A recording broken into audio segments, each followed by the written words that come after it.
Bonjour à tous, je suis Stéphane Labrousse, Country Manager pour InfraSpeak France. Bienvenue à ce nouvel épisode d'un podcast lié à la communauté IFM Intelligence for Maintenance. Aujourd'hui, nous recevons Daniel Messer pour une interview. Donc Daniel, je vous présente en quelques mots. Vous représentez la société de Payment TE2NANT. Vous êtes responsable technique et sécurité de la recherche avancée en robotique mobile. Vous avez plus de 30 ans d'expérience dans les logiciels de communication et l'ingénierie système. Et vous avez une deuxième casquette, c'est pourquoi aussi vous êtes là aujourd'hui, c'est que vous êtes président et directeur exécutif de Facility Data Standard, qui est un consortium dédié au développement d'une norme pour l'accès à l'information dans l'écosystème du Facility Management. Donc, on a beaucoup de questions à vous poser. La première, c'est y a-t-il besoin d'avoir une norme dans l'écosystème du Facility Management? D'où vient ce besoin de cohérence de l'information? Oui, tout à fait. Donc, d'abord, bonjour. Ouais, je pense qu'en fait, il y a de plus en plus d'appareils installés dans les bâtiments qui sont équipés d'un système de télémétrie et qui fournissent l'accès à des données digitales aujourd'hui. C'est le cas de capteurs qui enregistrent, par exemple, la température, l'humidité ou encore le flux des personnes. Mais c'est aussi le cas d'équipements mécaniques tels que les ascenseurs, les systèmes de ventilation, de chauffage, ou encore aussi des distributeurs de savon, de papier, voire même des poubelles. Et jusqu'à présent, ces données sont en général rendues disponibles par les fournisseurs, soit à travers une application web ou un portal, soit à travers une API qu'ils définissent eux-mêmes. Alors une API, ça s'appelle Application Programming Interface. Donc c'est un terme technique de programmeur pour définir comment transférer des données. Le problème, c'est que pour avoir une vue d'ensemble de son bâtiment, l'utilisateur final doit doit se connecter à une multitude d'applications. Et s'il veut avoir une seule application, alors cette application doit devoir implémenter un grand nombre d'API, ce qui coûte cher à développer et à maintenir. Un autre problème, c'est que pour le même type d'appareil, disons par exemple un distributeur de savon, si chaque fournisseur a une définition différente des données, alors ça devient très difficile de comprendre, de comparer ou d'agréger ces données. Un moyen de résoudre ce problème est donc de normaliser ces données autour d'une API standardisée afin que les fournisseurs de données fournissent des informations cohérentes qui sont disponibles à travers une API unique qui doit alors être implémentée une seule fois. Mais pour ça, il faut que cette normalisation et la définition de l'API viennent de l'industrie elle-même et que tous les acteurs sur le parcours de l'information soient impliqués. Et c'est pour ça, par exemple, que FDS existe. D'accord, c'est pour ça qu'InfraSpeak en fait partie également, pour pouvoir discuter avec les acteurs de la filière. Et dites-moi, est-ce que vous avez un exemple spécifique, une success story de l'adoption de cette norme? Est-ce que vous avez remarqué un cas d'usage dans lequel les données normalisées a affecté positivement l'efficacité opérationnelle? Oui, je vous donner deux exemples en fait. Okay. Euh, donc d'abord, je pense que les organisations cherchent à optimiser leur opération à l'aide de données. C'est la raison principale pour laquelle ils ont besoin de données. Et ce qui permet un changement radical dans l'efficacité, c'est lorsque toutes leurs sources de données sont regroupées à un seul endroit afin qu'ils puissent prendre des décisions plus rapides. Donc, prenons l'exemple, par exemple, de la grande distribution. La marge sur les produits qu'ils vendent est très faible, de sorte que la seule possibilité pour eux de gagner de l'argent, c'est d'augmenter le volume des produits vendus. Et une manière d'augmenter d'augmenter le volume, c'est de réduire le temps entre le moment où le produit entre dans leur entrepôt et le moment où le client quitte le magasin. Ces organisations, et surtout les très grandes organisations, disposent déjà d'infrastructures informatiques et d'applications logicielles qui sont très avancées et qui implémentent des processus très optimisés. Mais ces processus, jusqu'à aujourd'hui, ne fonctionnaient bien que tant qu'il n'y avait pas de perturbation dans leur exécution. Et un des problèmes fréquents qui perturbent le processus, c'est justement l'état des bâtiments. Par exemple, dans mon domaine qui est le nettoyage du sol, un sol sale dans l'allée d'un entrepôt peut empêcher un chariot élévateur de circuler dans l'allée. Ou dans un autre cas, un pot cassé sur le sol d'un magasin empêchera les clients d'accéder au rayonnage. Maintenant, aujourd'hui, grâce aux données normalisées, les données fournies par les équipements de nettoyage sont intégrées dans le système de gestion d'entrepôt, de sorte que le système planifie le nettoyage du sol en fonction du trafic prévu des produits et peut vérifier que le service de nettoyage a effectué son travail en fonction des données fournies par les machines. Et donc, ça améliore le flux des données en étant sûr que le produit peut traverser l'entrepôt comme il a besoin. De même, les systèmes de surveillance des magasins, en combinaison avec les applications de gestion de personnel et les données sur l'utilisation et la localisation des équipements de nettoyage, peuvent automatiquement détecter un pot cassé et instruire l'équipe la plus proche de nettoyer l'allée avec les équipements appropriés pour ce cas particulier. Dans un autre exemple, une application de gestion des nettoyages utilise aujourd'hui les données fournies par les distributeurs de savon, de serviettes et de papier toilette en combinaison avec les capteurs de flux des personnes pour déterminer le meilleur moment pour nettoyer les toilettes et quels sont les produits à réapprovisionner dans les bâtiments de bureaux. Et grâce à ça, ils arrivent à démontrer des réductions de moitié du temps d'intervention. D'accord. Et compte tenu du nombre d'acteurs, du nombre évidemment d'organisations, mais aussi d'acteurs du facility management, de complexité croissante et d'intelligence des installations et du nombre de fabricants qui interviennent, enfin vraiment la filière est hyper large. Et ça va pas être évident de faire discuter toutes ces applications. Quels sont les défis que les organisations rencontrent quand elles veulent mettre en œuvre ces données normalisées dans les installations? Donc, je pense que le premier défi, c'est de bien comprendre le problème à résoudre et de bien définir les informations nécessaires pour résoudre ce problème. On dit souvent aujourd'hui que le plus difficile, c'est d'avoir accès à des données. Mais en fait, on s'aperçoit que toutes sortes de données sont disponibles en abondance et que si on ne fait pas attention, c'est facile d'être envahi ou submergé de données, au point où on ne sait plus quoi faire avec ces données. Et donc, la grande difficulté, c'est d'extraire l'information importante de ces données et de bien définir la bonne quantité d'informations qu'il faut et à quelle fréquence. Donc ça, c'est un premier défi. Le second défi, qui est lié au premier, est de bien définir la valeur ajoutée de l'information.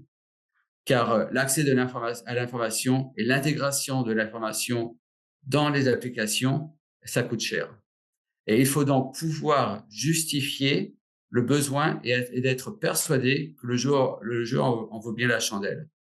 Sinon, beaucoup de personnes dans l'organisation risquent d'être déçues et ça risque de faire échouer l'adoption ou la transition de l'intégration des données. Le défi suivant, c'est que les informations sont justement rarement normalisées. Comme je l'ai dit précédemment, les fournisseurs d'informations ont leur propre définition des données et leur propre format. Mais si elles ne sont pas normalisées, c'est difficile de les utiliser ensemble. Et donc, un standard tel que FDS commence à émerger, mais pour être vraiment utile, il faut qu'il soit adopté par la majorité de l'industrie, et malheureusement, on n'en est pas encore là. Oui, donc je disais que le problème, c'est que les données ne sont pas normalisées, et donc qu'il faudrait avoir un standard pour faire cette normalisation, mais qu'un standard est vraiment utile que s'il est adopté par la majorité dans l'industrie. Et aujourd'hui, on n'en est pas là. Alors ensuite, bon, une fois qu'on a bien défini l'information, qu'on a l'accès à l'information, ensuite, il faut implémenter de l'intégration de l'information qui sont souvent dans des processus qui existent déjà. Et là, le défi, c'est de faire appel aux bonnes compétences pour faire ça. Si l'organisation a un service de développement informatique, c'est probablement que l'implémentation puisse se faire en interne. Et alors, dans ce cas-là, ça devient un problème de gestion de projet classique. Je pense que les grosses organisations savent le faire, et ce n'est pas forcément une grande difficulté. Il y a pas vraiment de difficulté technique dans ce domaine. À partir du moment où les programmateurs savent le faire, c'est vraiment le problème est plus dans comment interpréter les données et comment intégrer ça dans des algorithmes qui existent déjà. Par contre, si l'organisation n'a pas de service interne, ce qu'on voit souvent dans les entreprises, plutôt dans les petites ou moyennes entreprises du FM et de la maintenance, alors il faut trouver le bon intégrateur externe ou le bon fournisseur de solutions clés en main. Et là, la réussite de la collaboration avec les fournisseurs dépend de la bonne compréhension du problème à résoudre. Alors, comment adresser ces défis? Je pense que la première chose, en fait, c'est d'oublier la technologie, de ne pas se focaliser sur les données elles-mêmes, mais de bien prendre le temps à comprendre ce que l'organisation veut accomplir et la valeur des changements préconisés. J'entends souvent des questions du genre maintenant j'ai des informations de mon ascenseur, et comment extraire la valeur de l'information que j'ai sur mon ascenseur? Et je ne pense pas que ce soit là la bonne manière de poser la question. Je pense qu'une question plus utile serait, par exemple, est-ce que le public se plaint du temps d'attente aux ascenseurs? Et si oui, comment réduire ce temps? Si vous voyez, dans cette question, la notion d'information n'intervient pas. Et c'est seulement plus tard que la définition de l'information nécessaire interviendra en essayant de répondre à cette question. Mais si vous n'avez pas la question qui ajoute de la valeur à l'organisation en premier, vous ne pourrez pas extraire de valeur de la donnée elle-même. La deuxième chose, c'est de convaincre l'ensemble de l'organisation que l'intégration de l'information est nécessaire. Il faut pas se leurrer. Je veux dire, il y aura un investissement non négligeable. Ça va prendre du temps. Il y aura des problèmes à résoudre qui vont apparaître au cours de l'intégration. Et il faut que tous les acteurs impliqués soient tous d'accord et convaincus. Parce que sinon, ça risque de faire échouer le projet. Je pense que la troisième chose, c'est de prendre le temps de rechercher les fournisseurs et surtout les intégrateurs et fournisseurs de solutions complètes. Bien définir les critères de sélection, développer des questionnaires approfondis, développer des matrices de comparaison sont là, je pense, de bonnes pratiques à suivre, parce que ça aidera à identifier le bon partenaire. Enfin, il peut être utile de se renseigner auprès d'autres organisations qui ont déjà mis en œuvre l'intégration d'informations digitales et de comprendre leur expérience et recommandations. C'est aussi le rôle d'associations telles que FDS d'offrir un forum où les organisations peuvent échanger leur expérience. Et donc, joindre ce genre d'association peut aider à bien planifier la transition. D'accord, merci Daniel. Pour le résumé des enjeux, des défis et comment essayer de les résoudre le plus simplement. Après, si on pense aussi, je pense toujours un peu à la technologie, forcément, et quand on pense aussi à ce qui émerge comme l'IoT et surtout l'IA, quel rôle dans la facilitation et l'optimisation des données ces technologies pourraient-elles avoir? Est-ce que ça peut changer les pratiques FM et maintenance? Oui, donc comme vous le dites, dans le domaine des informations, il y a vraiment deux technologies émergentes, comme vous le dites. Donc la première, c'est l'Internet of Things ou IoT. Et donc l'avantage là, ça permet d'avoir une vue complète du bâtiment en temps réel. Et cela ouvre beaucoup d'opportunités aux pratiques du FM et de maintenance, car ça permet de pouvoir voir tout ce qui se passe de manière centralisée, sans dépendre uniquement sur des rapports d'incidents ou sur des inspections visuelles. Et grâce à ces informations, les utilisateurs peuvent à la fois ou voir une vue d'ensemble du bâtiment ou de plusieurs bâtiments, ou se focaliser sur un équipement particulier ou une salle particulière. Et donc, ça permet de prendre des décisions et de définir des actions grâce à l'accès direct à l'information sur le terrain, tout en étant en dehors du bâtiment. C'est un peu comme un médecin qui utilise des radiographies et des IRM pour faire des diagnostics, au lieu de se baser seulement sur des auscultations externes. Donc ça augmente tellement la qualité de l'information que ça permet d'intervenir beaucoup plus précisément. Le problème, c'est que ces données sont très nombreuses, très diverses et malheureusement souvent non standardisées. Donc l'autre problème, c'est que chaque bâtiment est unique, à la fois dans l'espace et le temps, et chaque bâtiment a sa propre personnalité. Donc, une même série d'informations d'un bâtiment ne veut pas forcément dire la même chose dans un autre bâtiment. Je vais prendre un exemple évident pour illustrer. Mais prenons un bâtiment qui rapporte une température de 30 degrés en Norvège au mois de janvier. Ça veut probablement dire que le chauffage est un peu déréglé, car 30 degrés, c'est un peu chaud.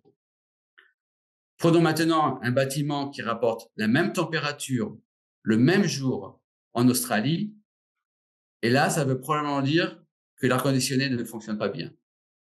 Donc, dans cet exemple montre bien que la même information ne doit pas être interprétée de la même manière pour les deux bâtiments.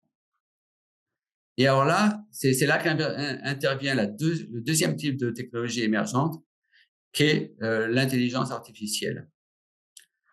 La première opportunité, c'est de pouvoir agréger toutes ces informations pour fournir une information utilisable par les responsables du FM de la maintenance et de pouvoir fournir cette information dans son contexte unique. Donc, c'est encore l'exemple de la température, n'est-ce pas?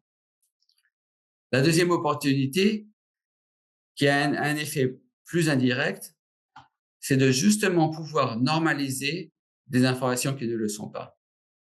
Comme je l'ai dit plus tôt, pouvoir agréger des informations efficacement, pour pouvoir agréger des informations efficacement, il faut qu'elles soient normalisées. Mais aujourd'hui, peu d'informations disponibles sont normalisées. Pour pouvoir normaliser ces informations, ça demande un effort considérable qui prend du temps, des ressources et ça coûte cher. Et donc, on peut se poser la question, est-ce que l'intelligence artificielle peut aider à résoudre ce problème? Et c'est d'ailleurs une question qu'on se pose maintenant à FDS, au point où nous nous demandons si en fait le développement de standards est toujours la même approche, est toujours la meilleure approche pour pouvoir normaliser les informations. Pardon, ouais. Je disais qu'une autre approche serait envisageable, mis à part la création de normes. Oui, parce que en fait, la création de normes force à normaliser l'information au départ. OK. Maintenant, si l'information n'est pas normalisée au départ, mais si un système d'intelligence artificielle est capable de reconnaître que 2 informations veulent dire la même chose, dans ce cas-là, on n'a plus besoin de normaliser l'information au départ. Elle peut se faire à l'arrivée. OK, OK, OK. Oui, ou d'interpréter, comme votre exemple des bâtiments, Norvège, Australie, Voilà. les mêmes Mmh. températures. Si cette IA est capable d'interpréter, derrière le contexte, et de Exactement. pouvoir donner des indications, différentes en fonction du contexte, on voit bien qu'effectivement, ça peut être fait, plutôt à l'arrivée plutôt que de la normalisation au départ. Voilà. OK et Alors bon, oui. cela dit, ça n'existe pas aujourd'hui Mmh. et pour créer un système d'intelligence artificielle qui serait, heu, qui serait valide, je veux dire l'effort serait considérable aussi, car il faut entraîner les systèmes qui ne sont pas entraînés aujourd'hui. Donc, je dirais, je pense que la standardisation n'est pas encore morte, mais bon, je pense que il faut penser à comment comment profiter de l'intelligence artificielle dans le futur. D'accord, ouais, là, faut que tout le monde se parle. Et quand on aborde le sujet de la collaboration, est-ce que vous pouvez nous donner des exemples d'initiatives qui sont faites par l'industrie du facility management pour plus de cohérence?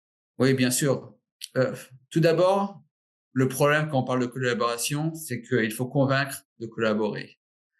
Heu, dans les je viens du nettoyage, mais je pense que c'est la même chose dans le FM et la maintenance. Un des problèmes ou un avantage de l'industrie du FM, selon les points de vue, c'est qu'elle est très fragmentée et très compétitive. Et donc, aujourd'hui, les organisations voient souvent la technologie comme un avantage compétitif et surtout, elles voient les données et l'information comme des atouts et une propriété intellectuelle à protéger vigoureusement. Donc, lorsqu'on parle de normalisation, la première réaction est en général négative. C'est là où il faut convaincre que, à partir du moment où les fournisseurs et les consommateurs d'informations comprennent que la valeur est dans la qualité de l'information et non pas comment l'information est livrée, alors là, en général, elles sont plus ouvertes à la collaboration. Car en fait, la clé est là, c'est que il n'y a aucune valeur à transmettre dans la manière dont on transmet l'information. La valeur est dans l'information elle-même. Et donc c'est là que commence la collaboration. Alors, on voit plusieurs tendances de collaboration.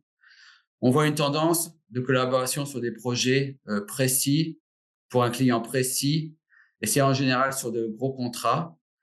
Mais je pense personnellement que les efforts sont plus productifs dans le cadre associatif tel que FDS, où les conditions sont mises en œuvre ou sont mises en place pour favoriser l'échange, la communication et la contribution à un effort commun. Donc, par exemple, lorsque FDS a été créé, il a fallu convaincre les premiers membres que le principe fondamental du standard est que la propriété de l'information reste entre le fournisseur et le consommateur et que FDS n'héberge pas de données. Une fois que les membres se sont sentis confortables, alors c'est seulement là qu'on a pu commencer à travailler ensemble sur les spécifications. Et quand je dis ensemble, je parle de compagnies qui souvent sont en compétition directe, telles que dans mon cas, je veux dire, c'était Tennant, Karcher ou Nilfisk qui se sont mis à travailler en commun alors qu'à côté, on se bat vigoureusement sur le terrain pour gagner des parts de marché. Mais une fois qu'on comprend l'intérêt de collaborer, en général, la collaboration elle-même se passe bien. Alors, je pense que ce genre de contribution améliore le processus du FM et de la maintenance parce qu'on s'aperçoit aussi que beaucoup d'organisations recherchent des informations similaires. Et donc, en travaillant ensemble et en partageant les expertises techniques, on arrive rapidement à trouver des consensus qui, à la fin, permettent de réduire le temps de développement et surtout d'implémenter et de maintenir une seule interface au lieu de plusieurs, ce qui réduit les coûts tout en augmentant les fonctionnalités. Et il n'y a pas de miracle. Si on peut convaincre une organisation qu'il y a une bonne raison économique à faire quelque chose, elles sont toujours intéressées. Vous avez raison, moi aussi j'ai remarqué en discutant avec des entreprises du FM ou des fournisseurs que souvent elles considèrent un client comme un projet. Les projets sont différents, les clients sont différents, ils ont des demandes différentes, les projets exigent des solutions différentes.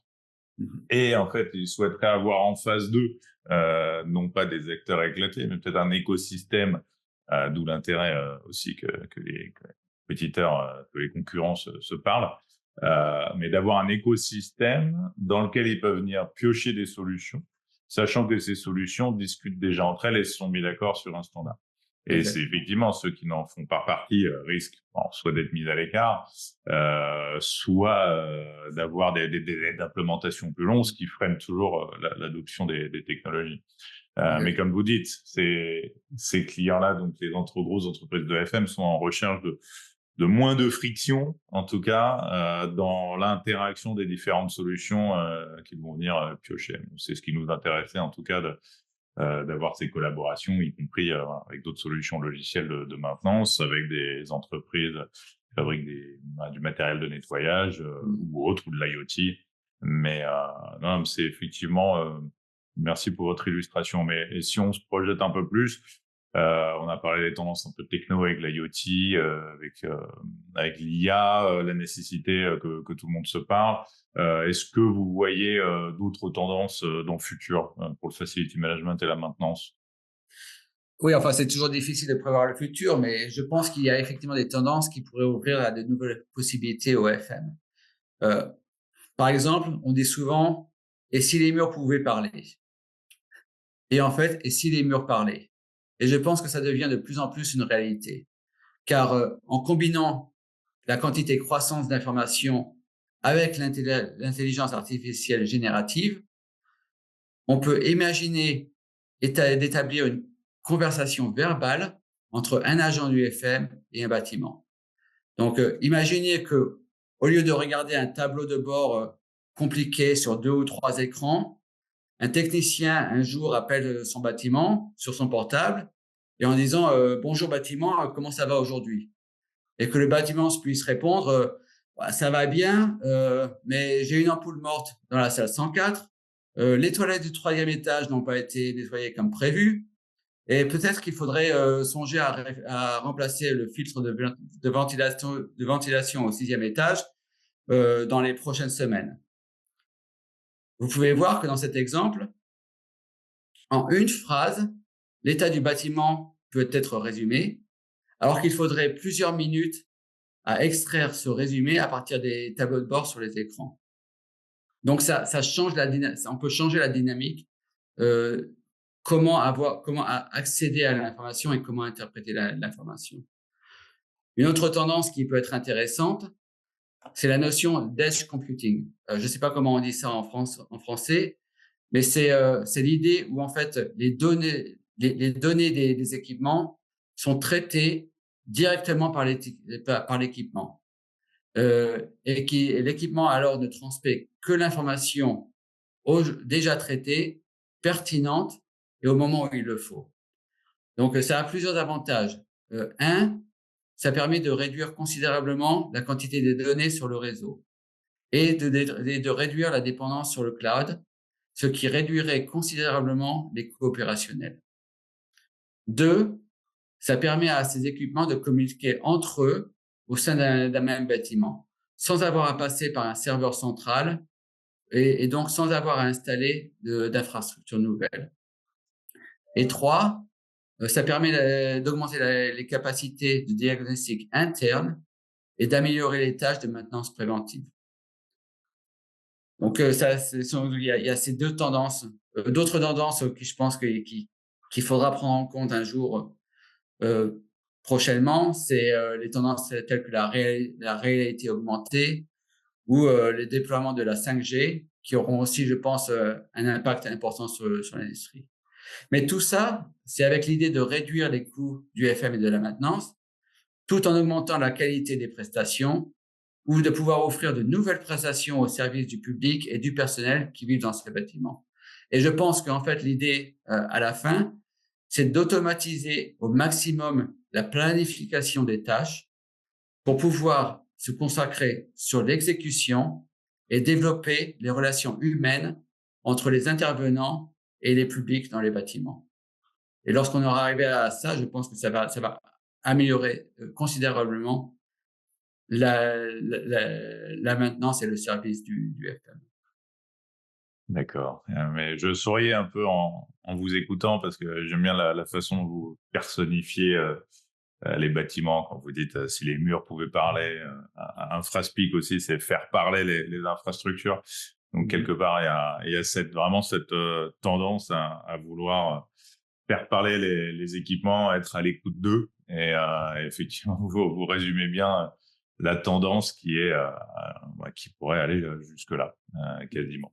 Bien. Et bon, parmi les dernières questions, parce qu'on arrive bientôt vers la fin de l'entretien, mais pour les organisations qui envisagent de mettre en place tout ce système de données normalisées, est-ce que vous avez quelques bonnes pratiques à partager pour les aider dans ce processus?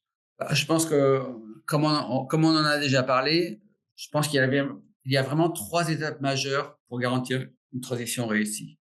La première, c'est de bien définir la problématique et quelles sont les informations qui manquent pour résoudre cette problématique. La deuxième est de planifier la transition et l'intégration de l'information et que le plan soit bien compris et approuvé par l'ensemble de l'organisation. Car comme je l'ai dit, ça prendra du temps, ça va coûter cher et il y aura des problèmes. Et donc, il faut que chacun soit convaincu d'accepter ces conditions pour aboutir à la transition. Et la troisième, c'est de faire appel à l'aide externe quand il le faut. Et pour ça, il faut comprendre ce qui est disponible sur le marché et qui sont les bons partenaires pour une organisation particulière et pour un projet particulier. L'aide externe, ça veut aussi dire se renseigner auprès d'autres organisations qui ont déjà fait leur transition pour comprendre ce qui a bien fonctionné et les problèmes auxquels ils ont dû faire face. Et pour ça, bon, les associations professionnelles telles que FDS ou IFM sont des bons forums d'échange. Après, bon, dans l'implémentation elle-même, ce sont des techniques d'ingénierie classiques. Une fois que le plan est bien défini et que la volonté est là, je pense que ça se déroule d'elle-même. Ok. Bien, merci beaucoup. Merci beaucoup, Daniel, pour votre éclairage sur le sujet, le récap des enjeux, la définition des enjeux qui est vraiment indispensable pour ce genre de projet. Derrière, aussi partager quelques bonnes pratiques et puis les tendances futures qui nous permettent de voir, pour l'instant, pas encore clairement, mais qui définissent quelques tendances importantes pour le FM. En tout cas, pour ceux qui nous écoutent, n'hésitez pas à contacter Daniel Messer donc directement, ou me contacter moi pour les membres de mon réseau et je serai ravi de faire les présentations pour en savoir plus ou pour carrément adhérer à Facility Data Standard qui fédère donc les acteurs du Facility Management de la maintenance sur ces sujets-là de données normalisées. Merci à tous de nous avoir écoutés et surtout, pensez à rejoindre la communauté IFM, intelligenceformaintenance.com. Profitez d'un réseau entre pairs, leaders du facility management, échanger sur les tendances, les événements physiques aussi, participer avec des webinars, avoir votre mot à dire sur les interventions, etc. Donc, intelligenceformaintenance.com. Merci encore, Daniel. À très bientôt dans le cadre de nos projets. Merci à Au revoir. vous.